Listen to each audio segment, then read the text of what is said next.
Kristo. Ito na siya tumanda. At ngayon, ito na ang kanyang tinuturo. Ito ay tungkol sa pamilya talaga.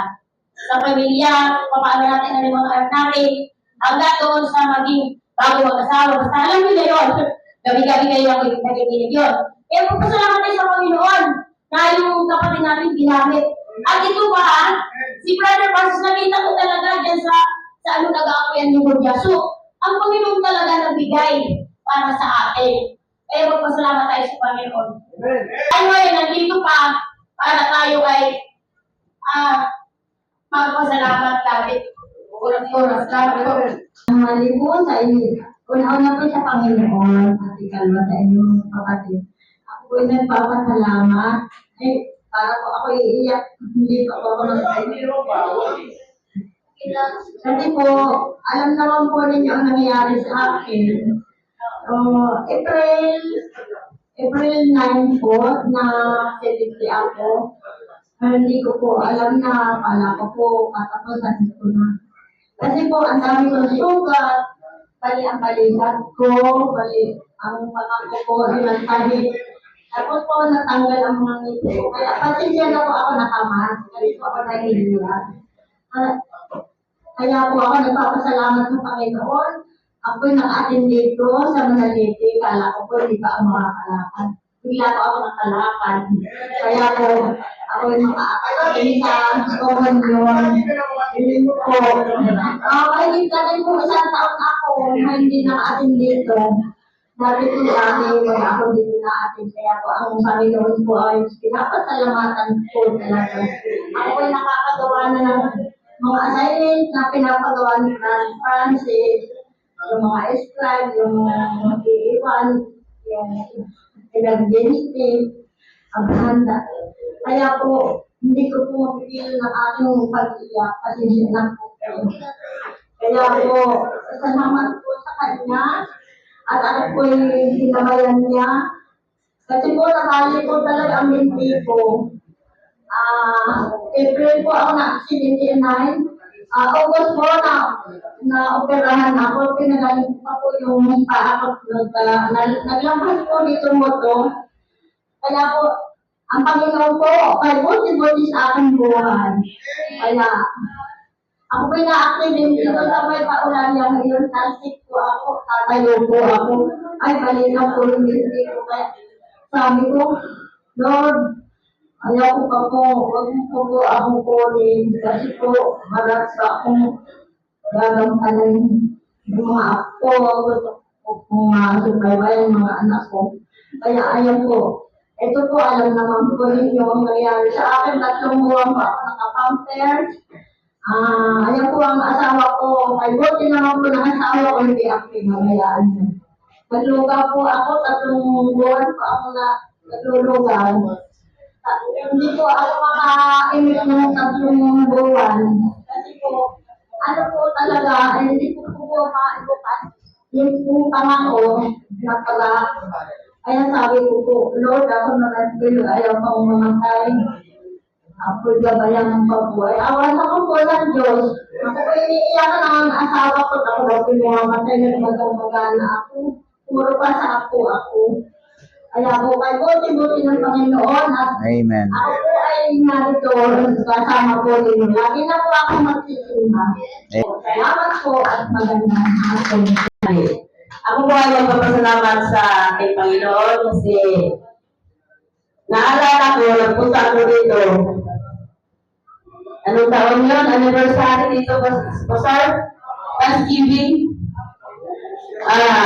Umalis kami ni Pastor dito, sakay sa Manila, alas 5, pagdating namin doon sa, lumagas yung bagyo, naglamot ka ng laharan. Tapos hindi alam ng asawa ko kasi hindi pa siya nagaling yun sa Panginoon noon. Hindi niya alam, sumawa ko nila ni Pastor dito, tapos pagdating namin doon, pagdating ko ni Alvin at ni Rowan, na ang lakas ng bagyo. Lakas. Pagdating ko doon, hindi, masaya ang natanggap ko dahil sa asawa ko kasi, daw, kung nakamaan daw ako sa mga hanggang, ganun ang hangin, wala nila alam kung saan ko. So, praise the Lord. Pagpasalamat ako sa Panginoon. Nagagaling naman ako dito ngayon sa pag-attend ng kalimang araw sa Convention. So, sa unang attend ko yung nandoon sa ilang pastor sa may Capribo, isang bisis lang yun, hindi na ako natapos. Then, ngayon, pagpasalamat ko sa Panginoon na simula Lunes hanggang ngayon, siguro matatapos na pag-attend ko sa Panginoon. Kasi dati, doon pa ako sa Caribbean, nag-attend ko sa Panginoon, pero ang Panginoon nila doon, buwan-buwan. Katapusan ng linggo sa buwan, yung ang gagawin nilang Panginoon. So, nag-attend ko isang beses. Then ngayon, nandito na kami sa Masalat, may gawain naman silang pastor na ganito. Doon lang kami na communion nila ni pastor. Tapos malaking pagpasalamat ko sa Panginoon dahil pagpunta ko ngayon dito, hindi na ako nag-iisang pamilya. Hindi. Buong pamilya. Tatlo na kami na sinabalik mo ng asawa ko, Amen. tapos yung ako ko, dati, maliit pa yan, doon pa sa akin, nagsambahan kami doon, marami sila nagsamba.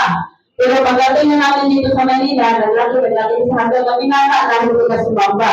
So ngayon, pagbalik mo sa asawa ko, praise the Lord, yun na siya. Pakilala ko siya si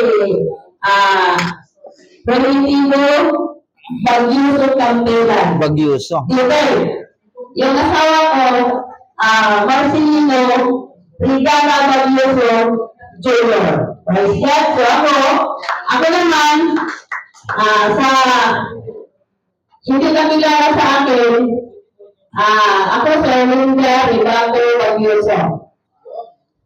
Tapos, ang edad ko ay, hulaan nyo. 62. Hulaan nyo.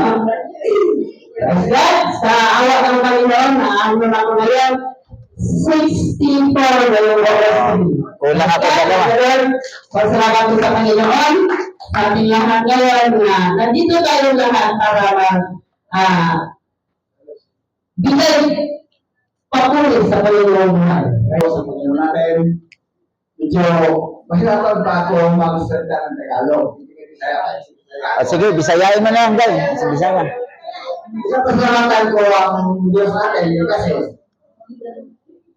tagal-tagal ako na hiwalay sa Kanya, hindi na ako nagsampa, wala na ako. Pati pamilya ko, mga anak ako, wala rin lahat. Pati mga gulo. Iiyak naman. Masakit ito sa puno ko kasi nawala ako dito. Oo. Ngayon naman, nagpapasalamat ako. Bakit ko salamat sa Panginoon kasi nakilala ko si nandiyan kami sana. Bumalik na mo. Kanokos ka niya. Kasi mahirap kasi sakit dito kung wala ang Panginoon sa atin. Right. Amen. Yun ang nararamdaman sa buhay ko. Kahit anong gagawin ko, hindi ako masaya ng imigrante. Punta ako doon, kahit saan ako pupunta, hindi ako masaya. May hinahanap ang puso ko. Ngayon, nahanap ko siya. Kahit saan ako, pagkaan ang loob ko. Kasi nandiyan siya sa buhay ko. Dati kasi nadaanan ko ang bigat na pernasan ko sa buhay. Kasi sabi niya, may mga pagsulay nga mo dating. Kaya naman natin, tutok lang natin. Tutukan lang natin si Kristo, ating Diyos, para patuloy-tuloy natin, buhay natin. Masakit yung ramdaman ko kasi ilang tao? 54. Bata ka. Ayun, sabi ko, tinurigan ako ng pastor. Ang pastor ako, malaki. Malit lang kung ano to. Simbahan, sa amin, malaki. Yung binigyan nila sa akin. May siyang nga pong libro ko. Pero natagalan kami mga 2 taon, 3, si Alisan. Yung iba, mula sa Cebu. Kahit saan na sila, umalis. Pati mga anak ko, naalis pa ron. Siya ang sumilip, wala ba taga-wali. Gagawin natin, dalawa na tayo. Mga anak natin, wala na dito. Pero ano namin, pangalan. Amen. Salamat ako sa inyo. Ayun.